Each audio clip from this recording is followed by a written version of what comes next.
Bueno, miembros del grup, com va l'arròs? Bufem o li peguem mos?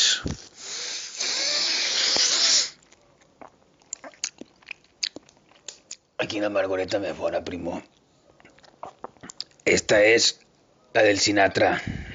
Anestesia de pediatra. Le ha pillat un Instagram al caballito para celebrar la blanca Navidad en Alcira. Això està molt golós, primos. Este matí, com jo sóc el meu jefe, li he dit al meu jefe, que sóc jo, vull que fem? I m'ha dit, tu tens ganes de treballar? I jo li dic no. I diu, ale, pues antes de la 1 del migdia vull que te facis un Instagram. Y di, vale. Y le vaig a tocarle al caballito. Y digo, vale. Toca el caballito y le digo, caballito, ¿tienes libélula? Y digo, a toneladas. Y digo, vale, va, pues prepárame un Instagram. Y digo, va, ven a buscarlo, primo, que te voy a poner 1,4 y está en bolsitas de Fotoprix, que es la que te gustan a ti. Y digo, vale, ahora voy para allá, caballito. I van anar per allà correguents. I res, ja he vingut i ara me l'estic fent en la Steinberg més segur que vos, primo, no puc ni parlar.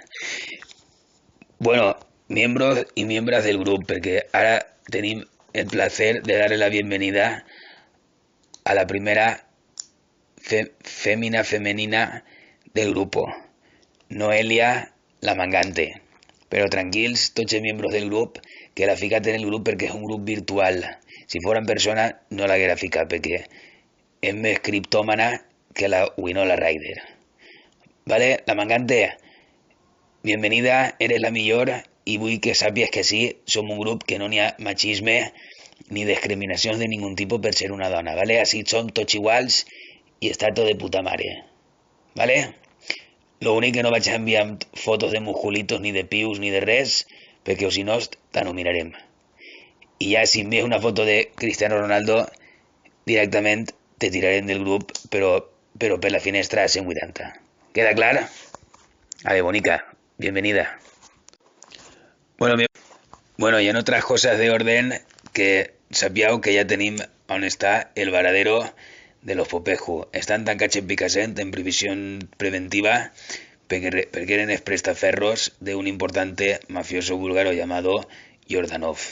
Un empastre de por. Se coneix que el Yordanov este se había enganxat un dia que estava borratxo i el va fer firmar una muntona de papers y eren els prestaferros d'ell i tenien un imperio inmobiliario al nom de los Popejusás, chaletes en la Eliana, pisos en Valencia, apartamentos por toda la costa levantinista.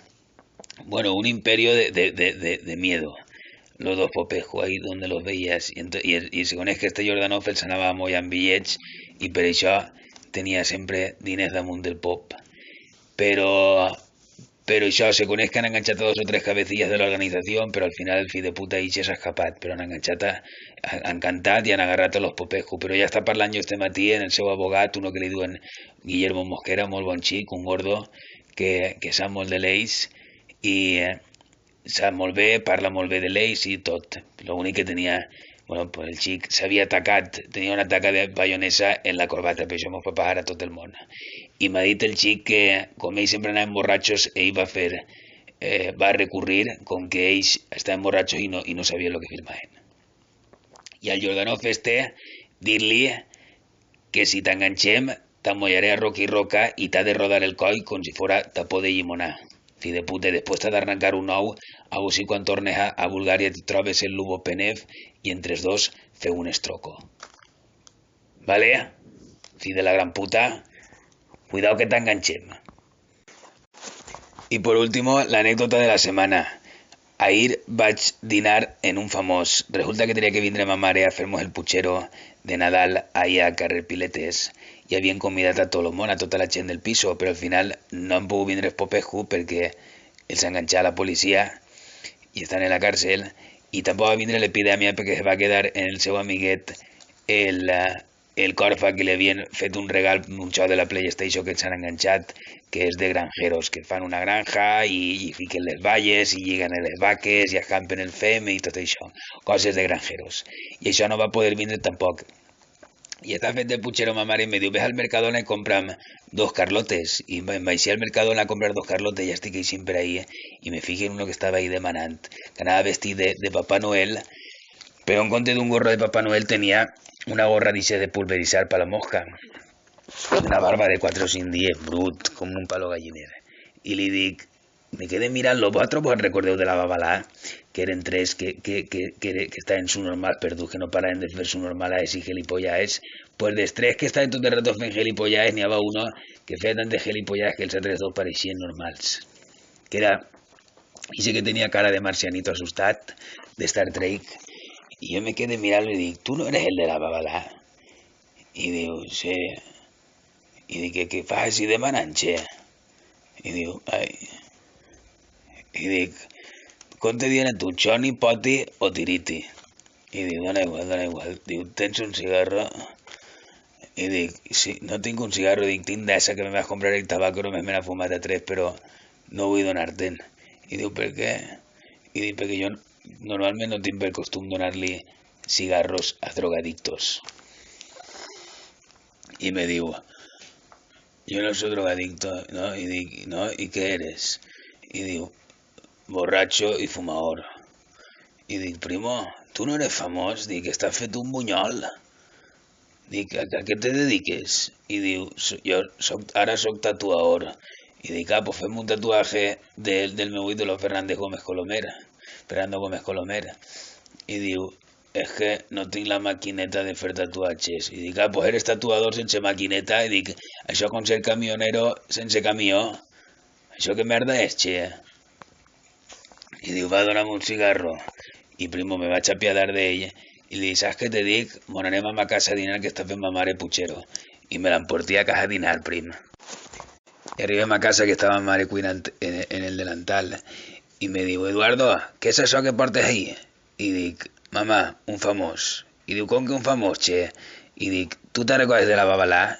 Que eren uns dibujos, una cosa que veia jo de xicotiu de Canal 9, que eren tres, pues dic, este és uno d'ells.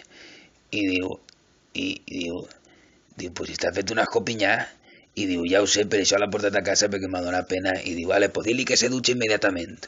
I la fe que se duche, i després li deixa jo el meu pijama de Mickey Mouse, i s'assenta d'ahir la taula, i ja s'ha ficat a dinar amb nosaltres, però ell tot era demanar cigarret i cigarret i ne mitjata rosas. Ell només volia fumar cigarret. I arribat a les 4, Rocky roca y le digo, Rocky, lamentablemente al final hemos comido un poco antes. Y venía él en una safa d'ixes blaves d'estendre la roba en paper de plata per damunt. I dic, ¿eso qué es? Y diu, nada, traía una ensaladilla de aperitivo que me ha hecho mi madre. Pero si habéis comido no pasa nada, digo, me la como y ya está. Y se trae una barra de pa, primo, agarrat un cullerado de la cuina, mos de barra de pa, cullerado, primo, una safa sencera d'ensaladilla. I acabat i fa... I en això que el Babalà demana un altre cigarro i estava hasta els ous, li dic, demana-li-lo a Rocky. I Rocky se queda mirant-lo i diu, ¿quieres un cigarro?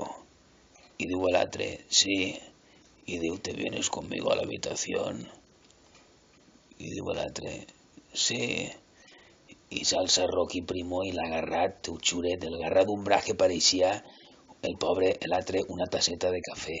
I se l'ha endut a l'habitació, sentir los ruidos, primo, 25 minuts. I te veus que ix, el pobre Babalà, del cuarto primo en una cara que el pobre caminaba que parecía un híbrido entre una tarántula y un ciervo. Y me pasa pel costat y agarra yo el paquete de tabaco y le dic, dale, asséntate en el sofá, mantén y fuma. Un aspecto lamentable. I així és com vas passar jo el dinar de Nadal en un famós. Tarta prim, passa'm a buscar-me lo més ràpid que pugues, que me toca ma mare, pobreta que està en l'hospital en l'epidèmia